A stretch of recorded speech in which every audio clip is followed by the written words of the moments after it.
अस्सलाम वालेकुम। अक्सर एक सवाल जहन में आता है, ख़ास तौर पर महीने के आखिर में, कि इतनी मेहनत की कमाई आखिर जाती कहाँ है। तो आज इसी राज से पर्दा उठाते हैं और ये सीखते हैं कि अपने पैसों के मालिक कैसे बना जाए।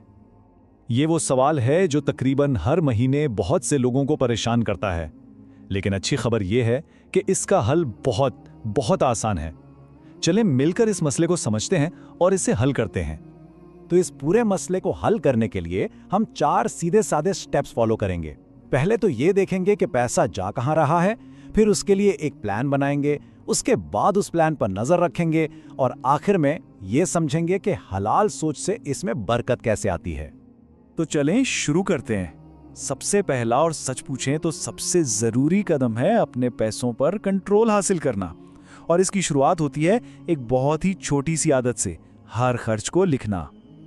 ये एक ऐसी बात है जो जिंदगी में हर जगह काम आती है, खास तौर पर जब बात पैसों की हो। सोचें जरा, अगर यही नहीं पता कि कश्ती में सुराख कहाँ है तो उसे बंद कैसे करेंगे।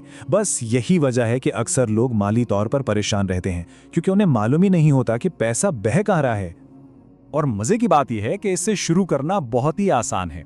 कोई भी तरीका चलेगा, चाहे वो कोई पुरानी डायरी हो, एक्सेल शीट हो या फोन में कोई ऐप। सिर्फ 3 कॉलम बनाने हैं और दिन में बमुश्किल 5 मिनट लगेंगे।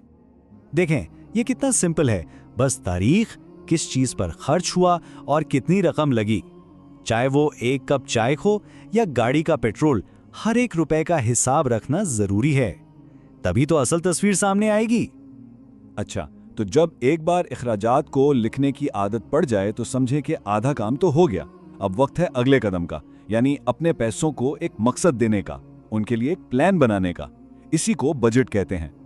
कभी गौर किया है कि अपना पैसा इन 4 में से किस कैटेगरी में सबसे ज्यादा जाता है? जरूरियात जैसे खाना, बिल्स और किराया, ख्वाहिशात जैसे बाहर खाना या घूमना फिरना, बचत या फिर सदका खैरात। ये तकसीम पैसों की पूरी कहानी वाज़े कर देती है। अब आता है असल जादू, जिसे कहते हैं जीरो बेस्ड बजटिंग। नाम थोड़ा मुश्किल है लेकिन मतलब बहुत सिंपल है। जितनी आमदनी उतना ही खर्च, यानी आमदनी में से खर्च माइनस करें तो जवाब सिफर आए।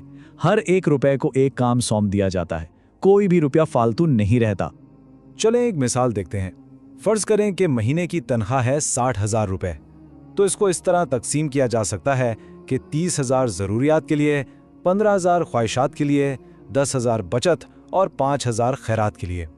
इस तरह हर रुपए का हिसाब पहले से तय होता है और महीने के आखिर में कोई हैरानी नहीं होती। प्लान बना लेना एक बात है, लेकिन उस पर टिके रहना, वो है असल चैलेंज। तो अब हम देखेंगे कि कैसे एक छोटी सी आदत, एक बहुत छोटी सी आदत इस प्लान पर कायम रहने में मदद दे सकती है और इसके नताइज बहुत बड़े होते हैं। यकीन करना मुश्किल है, लेकिन हफ्ते के सिर्फ 5 मिनट आपके पूरे फाइनेंशियल फ्यूचर को कंट्रोल में ला सकते हैं। इन 5 मिनटों में बस ये देखना है कि प्लान के मुताबिक सब चल रहा है या नहीं, और अगर कोई गड़बड़ है तो उसे ठीक करना है। लेकिन सवाल ये कि क्या वाकई इतनी छोटी सी तब्दीली से कोई बड़ा फर्क पड़ता है? मतलब रोज की चाय कम करने से या बाहर का खाना छोड़ने से क्या हो जाएगा? चलें जरा हिसाब लगाकर देखते हैं। जरा सोचें, अगर रोजाना 200 रुपए की चाय या इस जैसी किसी आदत को कम कर दिया जाए तो साल में 72,000 रुपए बच सकते हैं। जी हाँ, 72,000। यही ताकत है छोटी मुसलसल तब्दीलियों की, जो वक्त के साथ एक बहुत बड़ा फर्क पैदा करती हैं। अब तक हमने हिसाब किताब और प्लानिंग की बात की। चलें अब इस सफर के सबसे अहम हिस्से की तरफ चलते हैं, जहां हम अपने पैसों को अपनी नीयत और ईमान से जोड़ेंगे ताकि उसमें बरकत शामिल हो। सबसे पहले तो ये देखना कि आमदनी और खर्च दोनों हलाल जराए से हों। फिर अपनी बचत के लिए इस्लामी अकाउंट्स या तकाफुल जैसे हलाल तरीकों को देखें। जब नीयत खालिस हो और अमल पाक हो तो अल्लाह की तरफ से बरकत खुद ब खुद शामिल हो जाती है। तो आखिर में बस ये बात याद रखने की है, ये सिर्फ नंबर्स का खेल नहीं है, ये अपनी जिंदगी को अपने इख्तियार में लेने का नाम है। आज अपने पैसों को संभालें, वरना कल पैसा और उसकी परेशानियां जिंदगी को संभाल लेंगी।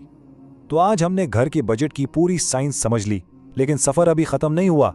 अगला मिशन है एक इमरजेंसी फंड बनाना। ये क्या चीज है और ये क्यों इतना जरूरी है, इस पर बात होगी अगले तज्जिये में।